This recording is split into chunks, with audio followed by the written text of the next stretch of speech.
Hi friends, എല്ലാവർക്കും PSC winning ഷോട്ട്സിൻ്റെ പുതിയൊരു ക്ലാസ്സിലേക്ക് സ്വാഗതം. നമ്മൾ നോക്കാൻ പോകുന്നത് കാറ്റഗറി നമ്പർ 165/2024 ആ കാറ്റഗറി നടന്ന ചോദ്യപേപ്പറാണ്. ഒന്നാമത്തെ ചോദ്യം നോക്കാം. പരുത്തി നെയ്ത്തുകാരുടെ എല്ലുകൾ ഇന്ത്യൻ സമതലങ്ങളെ വെളുപ്പിക്കുന്നു. ആരുടെ പ്രസ്താവനയാണ്? William Bentinck. Option C William Bentinck. രണ്ടാമത്തെ ചോദ്യം. താഴെ പറയുന്ന പ്രസ്താവനകളിൽ ശരിയേത്? കാൺപൂർ കേന്ദ്രമാക്കി സ്വതന്ത്ര സമരം നയിച്ചിരുന്ന നേതാക്കന്മാരായിരുന്നു നാനാ സാഹിബും താന്തിയ തോപ്പിയും. ബീഗം ഹസ്രത്ത് മഹലായിരുന്നു ഫൈസാബാദിലെ സ്വതന്ത്ര സമര നായിക. ലക്നൗ കേന്ദ്രമാക്കി ബ്രിട്ടീഷുകാർക്കെതിരെ പോരാടിയ നേതാവായിരുന്നു മൗലവി അഹമ്മദുള്ള. ഇതിൽ ശരി ഒന്ന് മാത്രമാണ്. നാനാ സാഹിബിൻ്റെയും താന്തിയ തോപ്പിയും കാൺപൂർ കേന്ദ്രമാക്കി പ്രവർത്തിച്ചു. മൂന്നാമത്തെ ചോദ്യം നോക്കാം. ദാദാഭായ് നവറോജി ചോർച്ചാ സിദ്ധാന്തം ആവിഷ്കരിച്ച പുസ്തകം ഏത്? Poverty and British rule in India. Option D ആണ് ആൻസർ. നാലാമത്തെ ചോദ്യം. ഇന്ത്യയിലെ മുസ്ലിങ്ങളുടെ സാമൂഹികവും വിദ്യാഭ്യാസപരവുമായ പുരോഗതിക്കായി സ്ഥാപിച്ച സംഘടന അലിഗഡ് പ്രസ്ഥാനമാണ്. Option C. അഞ്ചാമത്തെ ചോദ്യം. രാജാറാം മോഹൻ റോയ് തുടക്കം കുറിച്ച പത്രങ്ങൾ ഏതെല്ലാം? ഇതിൽ കൊടുത്തിരിക്കുന്നതിൽ മിറാത്ത ഉൽ അക്ബർ, സംബാദ് കൗമുദി, ഇത് രണ്ടുമാണ് കേട്ടോ. 3ഉം 4ഉമാണ് ശരി. Option B answer. ആറാമത്തെ ചോദ്യം. രവീന്ദ്രനാഥ ടാഗോർ കേരളത്തിൻ്റെ രാജാറാം മോഹൻ റോയ് എന്ന് വിശേഷിപ്പിച്ചത് ആരെയാണ്? Doctor Ayyathan Gopalan. Option A. ഏഴാമത്തെ ചോദ്യം. 1821 രാമൻ നമ്പിയുടെ നേതൃത്വത്തിൽ നടന്ന കുറിച്യ കലാപത്തിൻ്റെ കാരണം. ഇതിൽ ഡേറ്റ് വർഷം കൊടുത്തേക്കാൻ തെറ്റാണ്. 1812 കേട്ടോ കുറിച്യ കലാപം. അതിൽ നമുക്ക് ജസ്റ്റ് പറഞ്ഞു പോകാം. 1812 ചോദ്യം തന്നെ തെറ്റാണ്. ബ്രിട്ടീഷുകാർ അമിത നികുതി ചുമത്തിയത്, നികുതി പണമായി അടയ്ക്കാൻ നിർബന്ധിച്ചത്, നികുതി അടയ്ക്കാൻ കഴിയാത്തവരുടെ കൃഷിഭൂമി ബ്രിട്ടീഷുകാർ പിടിച്ചെടുത്തത്. ഇത് കുറിച്യ കലാപവുമായി ബന്ധപ്പെട്ട് പറയുമ്പോൾ ഓപ്ഷൻ ഡി ആണ്. 1, 2, 3 എന്താണ് ശരിയാണ് കേട്ടോ. ഈ കുറിച്യ കലാപത്തിൻ്റെ ഡേറ്റ് കൊടുത്തേക്കാൻ തെറ്റാണ്. 1812 കുറിച്യ കലാപം. എട്ടാമത്തെ ചോദ്യം. ഗാന്ധിജിയുടെ കേരള സന്ദർശനവുമായി ബന്ധപ്പെട്ട ശബരി ആശ്രമം സ്ഥിതി ചെയ്യുന്നത് ഏത് ജില്ലയിലാണ്? പാലക്കാട് ജില്ലയിലാണ്. പാലക്കാട് ജില്ലയിലാണ് ശബരി ആശ്രമം. ശബരി ആശ്രമം സ്ഥാപിക്കുന്നത് 1923 TR കൃഷ്ണസ്വാമി അയ്യറാണ് അത് സ്ഥാപിക്കുന്നത്. ഒൻപതാമത്തെ ചോദ്യം. EV രാമസ്വാമി നായ്ക്കരുമായി ബന്ധപ്പെട്ട സത്യാഗ്രഹം വൈക്കം സത്യാഗ്രഹമാണ്. പത്താമത്തെ ചോദ്യം. കേരളത്തിലെ ആദ്യ രാജവംശമായ മൂഷക വംശം ഭരണം നടത്തിയിരുന്നത് കോലത്ത് നാട്. ഓപ്ഷൻ സി ആണ്, കോലത്ത് നാട്. 11ാമത്തെ ചോദ്യം. ലോക ജൂനിയർ ചെസ് ചാമ്പ്യൻഷിപ്പിൽ ജേതാവായ ഇന്ത്യക്കാരി ദിവ്യ ദേശ്മുഖ്. ഓപ്ഷൻ ഡി ആണ്, ദിവ്യ ദേശ്മുഖ്. 12ാമത്തെ ചോദ്യം. 2024 വർഷത്തെ G7 ഉച്ചകോടി നടന്ന രാജ്യം. ഓപ്ഷൻ എ ഇറ്റലിയാണ് കേട്ടോ, ഇറ്റലി. 13ാമത്തെ ചോദ്യം നോക്കാം. ഇന്ത്യൻ ഭരണഘടന ഉറപ്പു നൽകുന്ന മൗലികാവകാശങ്ങളിൽ നിന്നും പിന്നീട് നീക്കം ചെയ്യപ്പെട്ട അവകാശം ഏത്? നമുക്കറിയാം, നമ്മളിപ്പോഴും പഠിക്കുന്നതാണ് സ്വത്തവകാശം അല്ലേ. സ്വത്തവകാശം ഇപ്പോൾ നിയമ അവകാശമാണ്, മൗലികാവകാശമല്ല. 14ാമത്തെ ചോദ്യം. ഇന്ത്യൻ ഭരണഘടനയിൽ ബാലവേല നിരോധിക്കുന്ന ആർട്ടിക്കിൾ ഏതാണ്? ആർട്ടിക്കിൾ 24 ബാലവേല നിരോധിക്കുന്നത്. അടുത്ത ചോദ്യം നോക്കാം. ഭരണഘടന ഉറപ്പു നൽകുന്ന മൗലികാവകാശങ്ങൾ നിഷേധിക്കപ്പെട്ടാൽ സമീപിക്കാവുന്ന കോടതി സുപ്രീം കോടതിയെയും ഹൈക്കോടതിയെയുമാണ്. ഓപ്ഷൻ സി ആണ് ആൻസർ. മൗലികാവകാശങ്ങൾക്ക് അവർക്ക് മാത്രമേ തീർപ്പേൽപ്പിക്കാൻ പറ്റുകയുള്ളൂ. 16ാമത്തെ ചോദ്യം. ഇന്ത്യൻ ഭരണഘടനയുടെ ആമുഖം എഴുതി തയ്യാറാക്കിയത് ആരാണ്? ജവഹർലാൽ നെഹ്റുവാണ്. Option B Jawaharlal Nehru. 17ാമത്തെ ചോദ്യം. ഇന്ത്യൻ ഭരണഘടനയുടെ അവസാനത്തെ ഭേദഗതി. ഓപ്ഷൻ ബി നിയമനിർമ്മാണ സഭയിലെ സ്ത്രീ സംവരണവുമായി ബന്ധപ്പെട്ടുള്ളതാണ്. ഓപ്ഷൻ ബി ആണ് ആൻസർ. 14ാമത്തെ ചോദ്യം. 4ാം പഞ്ചവത്സര പദ്ധതിയുടെ ലക്ഷ്യങ്ങളിൽ ഉൾപ്പെടുന്നവ ഏതെല്ലാം? 4ാം പഞ്ചവത്സര പദ്ധതി സ്ഥിരതയോടുകൂടിയ വളർച്ച, അതേപോലെ തന്നെ സ്വാശ്രയത്വം കേട്ടോ. 1ഉം 3ഉമാണ് ശരി. Option A answer. 19ാമത്തെ ചോദ്യം. സ്വാതന്ത്ര്യാനന്തരം നാട്ടുരാജ്യങ്ങളെ ഇന്ത്യൻ യൂണിയനിൽ ലയിപ്പിക്കുന്നതിന് സ്വീകരിച്ച മാർഗങ്ങൾ ഏതെല്ലാം? ഇത് 3ഉമുണ്ട്. സൈനിക നടപടി, ലയനക്കരാർ, അനുരഞ്ജനം. ഓപ്ഷൻ സി ആണ് ആൻസർ. 1, 2, 3 ആണ് ശരി. 20ാമത്തെ ചോദ്യം നോക്കാം.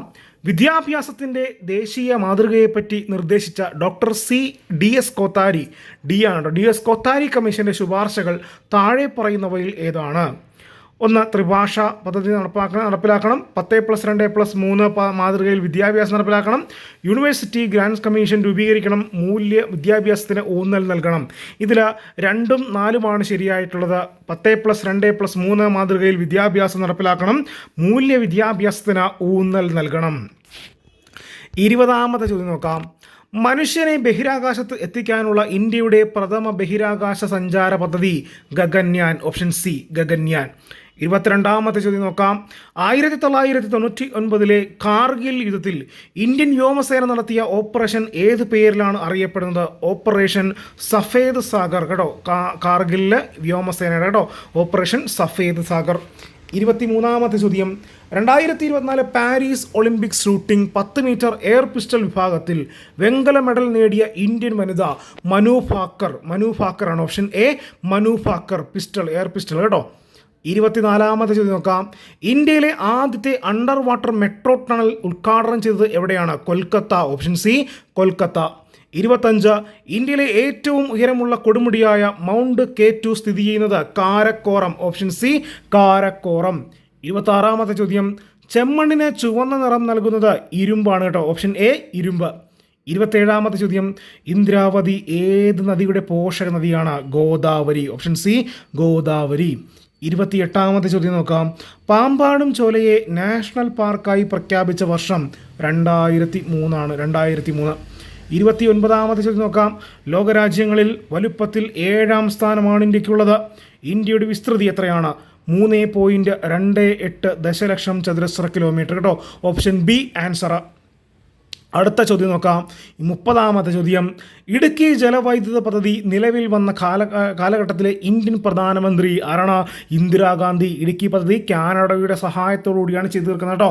അപ്പോൾ ഇന്ദിരാഗാന്ധി ആയിരുന്നു PM. 31ാമത്തെ ചോദ്യം. 53ാം കേരള സംസ്ഥാന ചലച്ചിത്ര പുരസ്കാരം പ്രഖ്യാപിച്ചപ്പോൾ മികച്ച നടനായി തിരഞ്ഞെടുക്കപ്പെട്ടത്? Option B Mammootty. 32ാമത്തെ ചോദ്യം. 2023 ഏകദിന ലോകകപ്പ് ജേതാക്കൾ ആരാണ്? Option B Australia. 33. കക്കാട് ജലസേചന പദ്ധതി സ്ഥിതി ചെയ്യുന്നത് ഏത് ജില്ലയിലാണ്? പത്തനംതിട്ട. Option A Pathanamthitta. 34ാമത്തെ ചോദ്യം. കേരളത്തിൻ്റെ ഔദ്യോഗിക ഫലമായി ചക്ക പ്രഖ്യാപിക്കപ്പെട്ട വർഷം 2018 ആണ്. 35ാമത്തെ ചോദ്യം നോക്കാം. റാം കെയർ ഓഫ് ആനന്ദി എന്ന അഖിൽ P ധർമ്മജൻ എഴുതിയ നോവലിലെ കഥാപാത്രമല്ലാത്തതാര? സുമതി. Option C Sumathi. 36ാമത്തെ ചോദ്യം. ഓൺലൈൻ ഗെയിം വഴിയുള്ള വരുമാനത്തിന് നിശ്ചയിച്ചിട്ടുള്ള നികുതി എത്ര ശതമാനമാണ്? 30% കേട്ടോ. 30%. 37ാമത്തെ ചോദ്യം. കേരളത്തിൽ ശതമാനാടിസ്ഥാനത്തിൽ ഏറ്റവും കൂടുതൽ വനഭൂമിയുള്ളത് ഏത് ജില്ലയിലാണ്? Option B Wayanad. 38ാമത്തെ ചോദ്യം. പാതിരാമണൽ ദ്വീപ് സ്ഥിതി ചെയ്യുന്ന ജില്ല? ആലപ്പുഴ ജില്ലയാണ് പാതിരാമണൽ സ്ഥാപിക്കുന്നത്. ആരാണ്? വേലുത്തമ്പി ദളവയാണ് പാതിരാമണൽ ദ്വീപിനെ സ്ഥാപിക്കുന്നത് കേട്ടോ. 39ാമത്തെ ചോദ്യം. F ആകൃതിയിലുള്ള കേരളത്തിലെ കായൽ? ശാസ്താംകോട്ട കായൽ. Option B ശാസ്താംകോട്ടക്കായൽ. 40ാമത്തെ ചോദ്യം. താഴെ പറയുന്ന കേരളത്തിലെ വന്യജീവി സങ്കേതങ്ങളെയും സംരക്ഷിത ജീവികളെയും ചേരുംപടി ചേർക്കുക. റീഡ് തവളകൾ. എവിടെയാണ് റീഡ് തവളകൾ? കക്കയം. ചാമ്പൽ മലയെണ്ണ നമുക്കറിയാം ചിന്നാറ്. സിംഹവാലൻ കുരങ്ങ് സൈലന്റ് വാലി. വരയാട് ഇരവികുളം. എവിടെയാണ് ആൻസർ? ഓപ്ഷൻ സി ആണ് കേട്ടോ. കറക്റ്റ് ആയിട്ടുള്ള ആൻസർ ഓപ്ഷൻ സി ആണ്. 41ാമത്തെ ചോദ്യം. താഴെ പറയുന്നവയിൽ ശരിയായ പ്രസ്താവനകൾ ഏതൊക്കെയാണ്? ഇന്ത്യയുടെ തെക്ക് വടക്ക് നീളം 3214 കിലോമീറ്ററാണ്. ഇന്ത്യയുടെ മാനകരേഖാംശം 82 ഡിഗ്രി പൂർവ്വരേഖാംശം. ഇന്ത്യയുടെ ഏറ്റവും വടക്കേറ്റത്തുള്ളത് ഇന്ദിരാക്കോള. ഇന്ത്യയുടെ ഏറ്റവും തെക്കേറ്റത്തുള്ളത് ഇന്ദിരാ പോയിന്റ്. ഈ കൊടുത്തിരിക്കുന്ന എല്ലാം എന്താണ്? ശരിയാണ്. ഓപ്ഷൻ ഡി ആണ് ആൻസർ. 42ാമത്തെ ചോദ്യം. ഇന്ത്യയിലെ ജലസേചന പദ്ധതികളുമായി ബന്ധപ്പെട്ട പ്രസ്താവനകളിൽ താഴെ നൽകിയിരിക്കുന്നു. ഇതിൽ ശരിയായ പ്രസ്താവനകൾ തിരഞ്ഞെടുത്തെഴുതുക. ഇന്ത്യയിലെ ഏറ്റവും വലിയ വിവിധോദ്ദേശ പദ്ധതിയാണ് ദാമോദർ നദീതട പദ്ധതി. ഇന്ത്യയിലെ ഏറ്റവും നീളം കൂടിയ അണക്കെട്ടാണ് ഹിരാക്കുഡ്. സ്വതന്ത്ര ഇന്ത്യയിലെ ആദ്യത്തെ വിവിധോദ്ദേശ പദ്ധതിയാണ് ഭക്രാനങ്കൽ. ലോകത്തിലെ ഏറ്റവും വലിയ കല്ലണക്കെട്ടാണ് നാഗാർജുന സാഗർ. ഇതിൽ ഓപ്ഷൻ സി ആണ് കറക്റ്റ് ആയിട്ടുള്ള ആൻസർ. 2ഉം 4ഉം കേട്ടോ. 2ഉം 4ഉം. 43ാമത്തെ ചോദ്യം. പെരിയാറിൻ്റെ നീളം എത്ര കിലോമീറ്ററാണ്? 225 കിലോമീറ്റർ കേട്ടോ. ഓപ്ഷൻ എ ആണ് ആൻസർ. 44ാമത്തെ ചോദ്യം. ഇന്ത്യൻ പാർലമെൻറ്റിൻ്റെ ഭാഗമായ ലോകസഭയുമായി ബന്ധമില്ലാത്ത പ്രസ്താവന ഏതാണ്? സംസ്ഥാനങ്ങളുടെ കൗൺസിൽ എന്നറിയപ്പെടുന്നത്. തെറ്റാണ്. അതേപോലെ തന്നെ 3ാമത്തെ ഉപരാഷ്ട്രപതി അധ്യക്ഷത വഹിക്കുന്നു എന്നുള്ളതും എന്താണ്? ലോകസഭയുമായി ബന്ധമില്ലാത്തതാണ്. അപ്പോൾ ഓപ്ഷൻ സി ആണ് കറക്റ്റായിട്ടുള്ള ആൻസർ. 45ാമത്തെ ചോദ്യം. സാമ്പത്തിക വളർച്ചയുമായി ബന്ധപ്പെട്ട ശരിയായ പ്രസ്താവന ഏത്? സാമ്പത്തിക വളർച്ച ഏതാണ്? ഉൽപ്പാദനത്തിലും വരുമാനത്തിലുമുള്ള വർധനവ്. ഓപ്ഷൻ എ ആണ് ആൻസർ. 46ാമത്തെ ചോദ്യം നോക്കാം. ചേരുംപടി ചേർക്കുക. വരാഹമിഹിരൻ വരാഹമിഹിരൻ ഏതാണ്? ലഘുജാതകം. കാളിദാസൻ വിക്രമോർവശീയം. വിശാഖദത്തൻ മുദ്രാരാക്ഷസം. ശുദ്രകൻ ഏതാണ്? മൃച്ഛകടകം. ഓപ്ഷൻ ബി ആണ് കറക്റ്റായിട്ടുള്ള ആൻസർ. 47ാമത്തെ ചോദ്യം. കൃത്രിമോപഗ്രഹം ആദിത്യ L1 വിക്ഷേപിച്ച വാഹനം PSLV C-57 കേട്ടോ. PSLV C-57 option A answer. 48ാമത്തെ ചോദ്യം. സമൂഹശാസ്ത്രത്തിൻ്റെ പിതാവാര്? അഗസ്ത കൊംതെയാണ്. 49ാമത്തെ ചോദ്യം.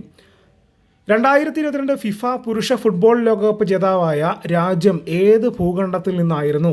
തെക്കേ അമേരിക്ക. 50ാമത്തെ ചോദ്യം. മണ്ണും വെള്ളവും ജീവൻ്റെ ഉറവിടം എന്നതാണ് 2023 ലോക മണ്ണ് ദിനത്തിൻ്റെ സന്ദേശം കേട്ടോ. ഓപ്ഷൻ സി ആണ് ആൻസർ. Option C. 51ാമത്തെ ചോദ്യം. ഐക്യരാഷ്ട്ര സംഘടനയുടെ ഇപ്പോഴത്തെ സെക്രട്ടറി ജനറലിൻ്റെ ജന്മദേശം പോർച്ചുഗൽ. Option D Portugal. 52ാമത്തെ ചോദ്യം. 2023 സാമ്പത്തിക ശാസ്ത്ര നൊബേൽ ലഭിച്ചത് ആർക്ക്? Claudia Goldin. Option C Claudia Goldin. 53ാമത്തെ ചോദ്യം. ചുവടെ നൽകിയിരിക്കുന്നതിൽ ചെറുകുടലുമായി യോജിച്ച പ്രസ്താവനകൾ തിരഞ്ഞെടുത്തെഴുതുക. ചെറുകുടലുമായി യോജിച്ചത്: 1. ആഹാരത്തിലെ പോഷകഘടകങ്ങൾ രക്തത്തിലേക്ക് ആഗിരണം ചെയ്യപ്പെടുന്ന ഭാഗം. വില്ലസുകൾ കാണപ്പെടുന്ന ഭാഗം. അത് രണ്ടുമാണ് ശരി കേട്ടോ. ഓപ്ഷൻ സി ആണ് ആൻസർ. 3ാമത്തെ തെറ്റാണ്. 54. മങ്ങിയ പ്രകാശത്തിൽ കാണാൻ കഴിയില്ല. ഈ ലക്ഷണം കാണിക്കുന്ന അപര്യാപ്തത രോഗം ഏത് വിറ്റാമിനുമായി ബന്ധപ്പെട്ടിരിക്കുന്നു? Vitamin A. Option A answer. 55ാമത്തെ ചോദ്യം. കേരളത്തിൻ്റെ പ്രധാന വരുമാന സ്രോതസ്സ് ചുവടെ നൽകിയിരിക്കുന്നതിൽ ഏതാണ്? നാളികേരം. ഓപ്ഷൻ ബി നാളികേരം. 56. ദേശീയ വനനയം നിലവിൽ വന്ന വർഷം 1988 കേട്ടോ. വനനയം 88. 57ാമത്തെ ചോദ്യം. റെഡ് ഡാറ്റ ബുക്ക് പ്രസിദ്ധീകരിക്കുന്ന അന്തർദേശീയ പരിസ്ഥിതി സംഘടന ഏത്? IUCN ആണ് കേട്ടോ. IUCN ആണ്. Option A answer. 58ാമത്തെ ചോദ്യം. 2024 ലോക പരിസ്ഥിതി ദിനത്തിന് ആതിഥേയത്വം വഹിച്ച രാജ്യം ഏത്? Saudi Arabia. Option B Saudi Arabia. 59ാമത്തെ ചോദ്യം. രാജ്യത്തിൻ്റെ കറൻസി പ്രതിസന്ധി പരിഹരിക്കാനായി സിംബാബ്വെ പുറത്തിറക്കിയ കറൻസിയുടെ പേര് ZiG. SIG ZiG. Option C ആണ് ആൻസർ. 60ാമത്തെ ചോദ്യം. നിത്യജീവിതത്തിൽ ഒഴിച്ചുകൂടാനാവാത്ത ഭക്ഷ്യവസ്തുവാണല്ലോ കറിയുപ്പ്. താഴെ കൊടുക്കുന്നവയിൽ നിന്ന് കറിയുപ്പിൻ്റെ രാസനാമം തിരഞ്ഞെടുത്തുക. Sodium chloride. Option B sodium chloride. 61ാമത്തെ ചോദ്യം. പദാർത്ഥങ്ങളിൽ അടങ്ങിയിട്ടുള്ള ഊർജ്ജ രൂപമാണ് ഏത്? Option A രാസോർജം. 62ാമത്തെ ചോദ്യം. മനുഷ്യന് കേൾക്കാൻ കഴിയുന്ന ശബ്ദത്തിൻ്റെ പരിധി 20 ഹെർട്സ് ടു 20,000 ഹെർട്സിനും ഇടയിലാണ് കേട്ടോ. Option C answer. 63ാമത്തെ ചോദ്യം. എല്ലാ ദ്രവ്യവും നിർമ്മിച്ചിട്ടുള്ളത് ആറ്റം എന്ന ചെറു കണങ്ങൾ കൊണ്ടാണ്. വിവിധ മൂലകങ്ങളുടെ ആറ്റങ്ങൾ വ്യത്യസ്ത മാസും വ്യത്യസ്ത ഗുണങ്ങളും കാണിക്കുന്നവയായിരിക്കും. രാസപ്രവർത്തനത്തിൽ ഏർപ്പെടാൻ കഴിയുന്ന ഏറ്റവും ചെറിയ കണികയാണ് ആറ്റം. രാസപ്രവർത്തന വേളയിൽ ആറ്റം പുതുതായി നിർമ്മിക്കപ്പെടുന്നില്ല, നശിപ്പിക്കപ്പെടുന്നില്ല. ആറ്റത്തെക്കുറിച്ചുള്ള പ്രസ്താവനകളിൽ ശരിയായതെന്നാണ് ചോദിച്ചേക്കുന്നത്. ഈ കൊടുത്തിരിക്കുന്നത് എല്ലാം ഇതാണ് ശരിയാണ്. ഓപ്ഷൻ സി ആണ് ആൻസറായിട്ട് വരുന്നത്. ഇനി നമുക്ക് 64ാമത്തെ ചോദ്യം നോക്കാം. എല്ലാ ധാതുക്കളും അയിരാണ്. എല്ലാ അയിരും ധാതുക്കളാണ്. അയിരും ധാതുവും തമ്മിൽ ബന്ധമില്ല. മുകളിൽ പ്രസ്താവനകളിൽ ശരിയാണ് ഏതാണെന്നാണ് ചോദിച്ചേക്കുന്നത്.